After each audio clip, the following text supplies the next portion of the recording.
Bonjour à tous et à toutes, c'est le docteur. Aujourd'hui on se retrouve pour une nouvelle vidéo. Ça y est, elle est tombée, je parlais de la nouvelle banlist. Et oui, officiellement Konami nous l'a dévoilé hier et nous allons ensemble voir la liste des cartes qui ont été malheureusement touchées. Ça va commencer par les cartes qui ont été bannies. Et particulièrement, pour le lapsus, Blanche. Blanche qui nous permettait de l'invoque spé pendant le tour de chaque joueur en bannissant 7 cartes monstres de notre cimetière. Elle nous permettait de nous sauver, elle permettait même des fois de retourner le game. J'ajuste très souvent dans mon Seigneur Lumière et été jeté dans pas mal d'autres decks, voire presque tous les decks. Ils nous l'avaient déjà limité à 1, maintenant ils ont décidé de nous la bannir. Car ils ont jugé qu'elle était peut-être trop forte pour eux. Après nous verrons ce qu'ils nous ont. Après nous avons le Golem Broyeur. Le Golem Broyeur qui s'invoque spé en invoquant spécialement 2 jetons sur le terrain adverse et s'invoque spé. Après, on pouvait faire une invocation Link pour tout permettre. Ils commencent à faire l'extra Link. Je pense que ils ont voulu retirer extra Link. Personnellement, c'est ce que je pensais. Numéro 42, Tomahawk Galactique. Quand on l'invoquait par Axis, on remplissait notre bord de jetons. On invoquait par lien. Extra Link, ça le faisait facile. Donc je pense que c'est pour ça qu'ils nous l'ont touché.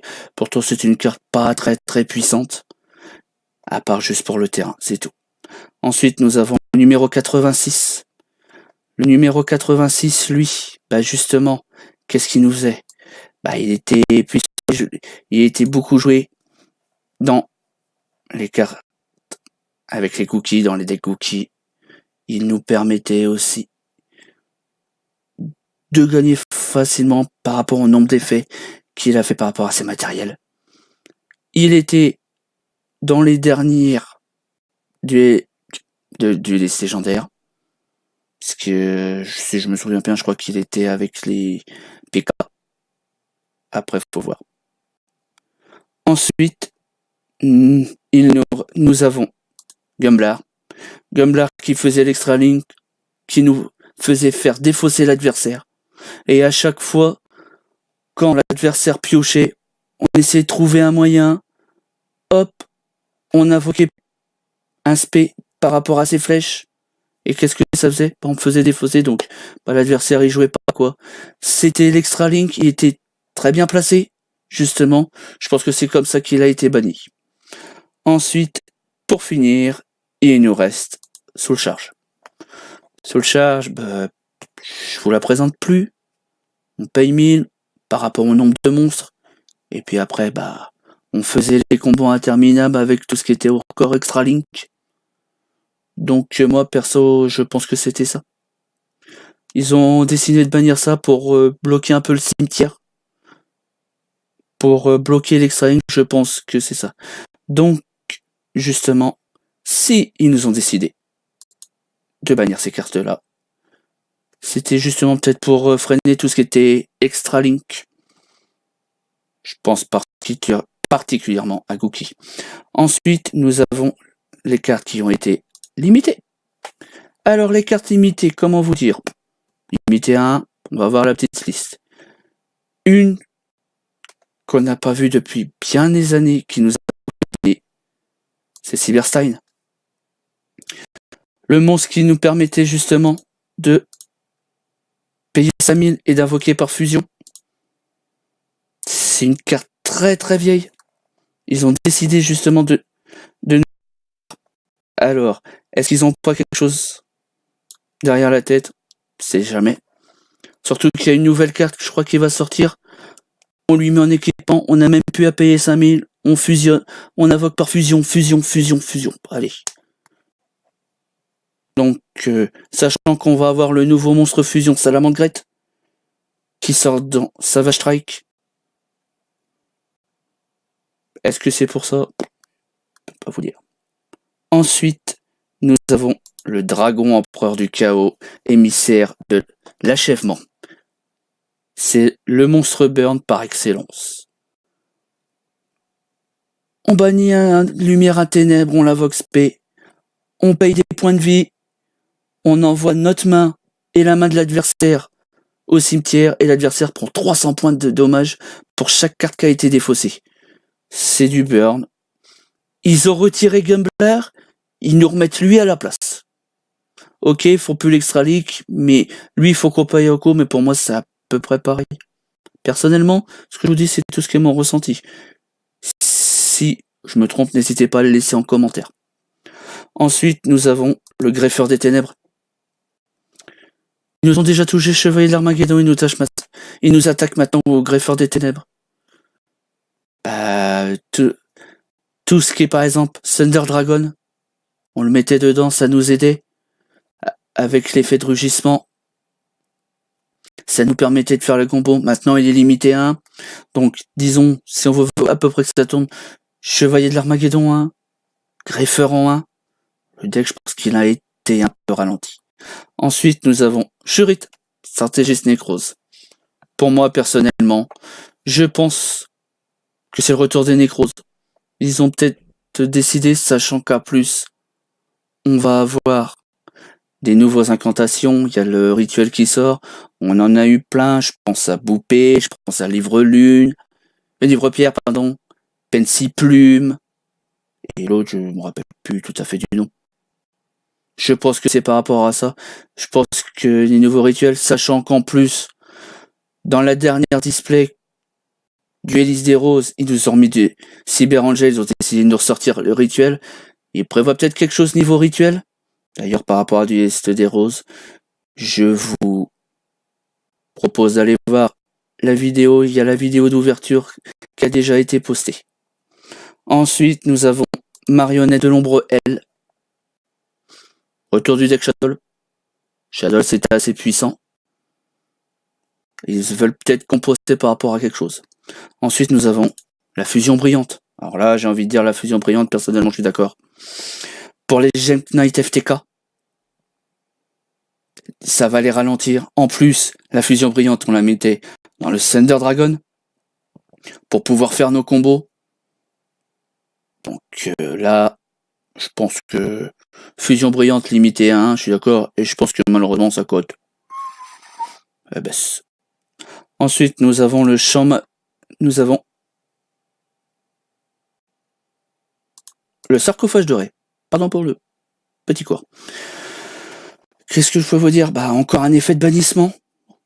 Donc, Thunder Dragon a été touché. La majeure partie des monstres, des decks qui bannissent, ça a été touché, quoi. Je pense que ça a été fait exprès. Peut-être que Konami en a eu marre du bannissement. Je pense que c'est ça. Ensuite, nous avons le champ magique de mi-destruction. Le champ magique de mi-destruction nous permet uniquement en man phase 1 quand c'est notre tour de nous protéger des effets, des trous noirs, des Regeki, de tout ce que vous voulez.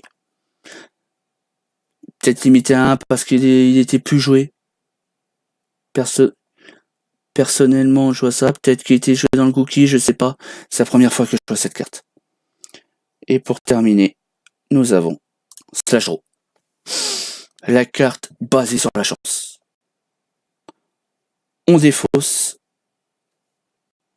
pour activer. On envoie au cimetière nombre de cartes que l'adversaire a de cartes sur. Et si on la pioche, on détruit le terrain, 2000 points. Je pense que c'est du FTK. Je pense que Konami veut réellement, mais je pense réellement arrêter avec le FTK. Mais il y a Cyberstein qui est revenu à 1, donc ça pourrait le faire quand même.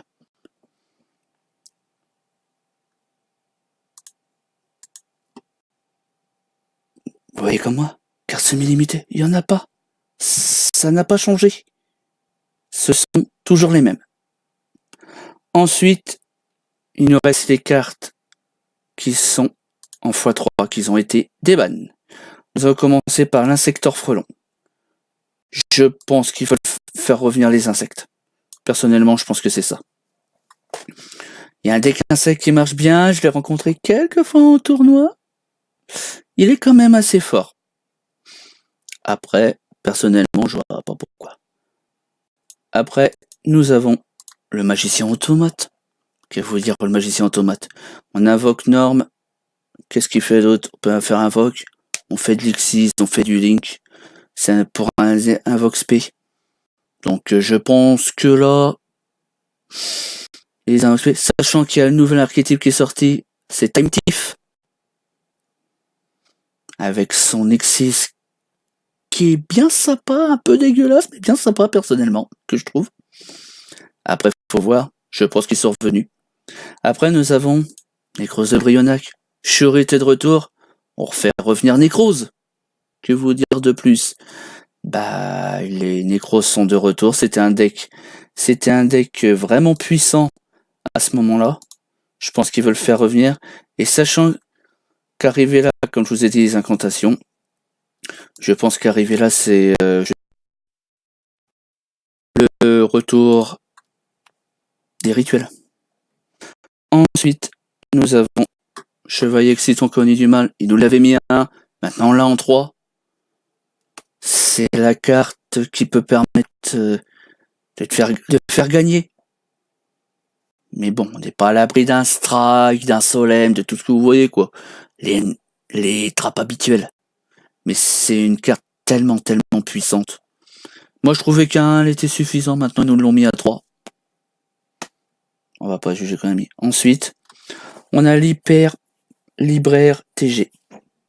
Comme Savage Strike est concentré sur les synchros, je pense que c'est pour ça. Quand on invoque par synchro, quand il est sur le terrain, on pioche une carte. C'est le moteur de pioche. Voilà.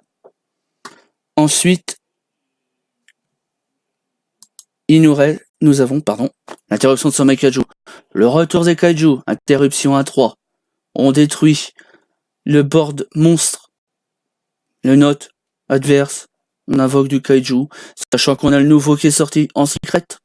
Je pense que c'est peut-être par rapport à ça. Ça peut nous permettre de gagner. Ils ont peut-être décidé ça pour carrément tout ce qui est Extra Link et compagnie ralentir. Je pense que perso c'est ça. Après nous avons le limiteur Emoval, je vous le présente plus. Le booster de machine. Bon bah, qu'est-ce que je vais vous dire de plus? On invoque une machine, sachant qu'ABC il est revenu à 3. En plus, il se mixe très bien avec Ojama qu'on appelle l'Ojama ABC.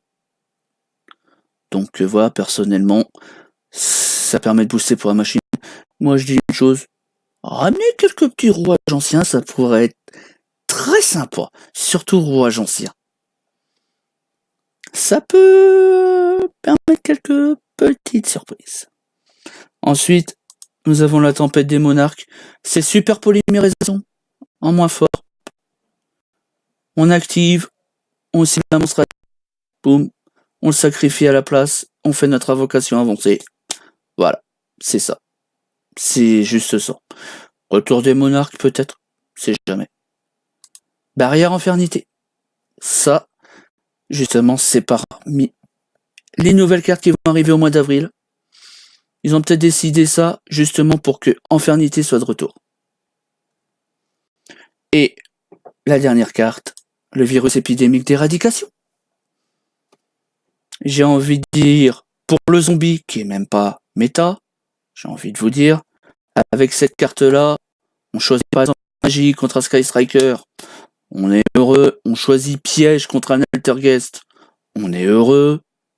Voilà, ils ont décidé peut-être de nous le mettre à 3. Je pense à un ami d'Orichalcos qui joue l'Air of Darkness. Avec cette carte-là, ça peut être très fort. Surtout s'il y a beaucoup de decks qui sont concentrés sur la magie. On va dire par exemple, comme on a pu voir les nécroses, rituels, on fait virus épidémique, on dit magie. Bon bah on n'invoque pas par rituel. Mais il y a toujours moyen de s'arranger. Donc voilà. Nous avons fini avec ces cartes. J'espère justement que ça vous a plu. Petite parenthèse, comme vous avez pu voir, Sky Striker n'a pas été touché. Altergeist n'a pas été touché. On va avoir les nouveaux monstres qui vont sortir dans Savage Strike, je pense que c'est pour ça. J'espère, j'ai une petite pensée qui soit touchée pour la prochaine banlist, qui aura lieu à peu près aux alentours du 9 avril. Nous aurons une nouvelle banlist, je vous ferai une vidéo par rapport à tout ça. J'espère que cette vidéo vous a plu. N'hésitez pas à laisser un petit pouce bleu, ça fait plaisir. Abonnez-vous si ce n'est pas déjà fait. C'était le docteur. Merci d'avoir regardé cette nouvelle vidéo sur la chaîne Utopia Rainbow. Je vous dis salut les amis.